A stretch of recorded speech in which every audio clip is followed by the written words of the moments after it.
नमस्कार मित्रांनो, महाराष्ट्रात मोठं आसमानी संकट, आय.एम.डी.कडून धोक्याचा इशारा. महाराष्ट्रात पावसाचा जोर चांगलाच वाढलेला आहे. पुन्हा एकदा हवामान खात्याकडून मुसळधार पावसाचा इशारा हा देण्यात आलेला आहे. पुढील 48 तासांमध्ये जोरदार पावसाचा अंदाज आहे. मित्रांनो, आपल्या चॅनलवर तुम्ही नवीन असाल तर चॅनलला सबस्क्राईब करा. हवामान विभागाने दिलेल्या माहितीनुसार आज मुंबईसह उपनगरात मेघगर्जनेसह हलका ते मध्यम पावसाचा अंदाज आहे. पुढील 24 तास ढगाळ वातावरण राहण्याची शक्यता वर्तवण्यात येत आहे. कोकणाबाबत बोलायचे झाल्यास कोकणात आज जोरदार पावसाचा इशारा देण्यात आलेला आहे.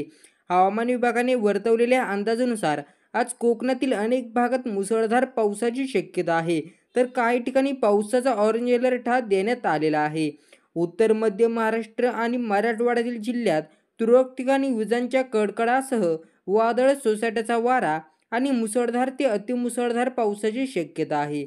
दक्षिण मध्य महाराष्ट्रातील जिल्ह्यामध्ये तुरळक ठिकाणी मुसळधार पाऊस पडण्याची शक्यता आहे, असा अंदाज हवामान खात्याकडून वर्तवण्यात आला आहे. मराठवाड्यातील जिल्ह्यांमध्ये तुरळक ठिकाणी विजांच्या कडकडासह वादळ सोसाट्याचा वारा 40 ते 50 किमी प्रति तास वेग आणि मध्यम पाऊस पडण्याची शक्यता आहे.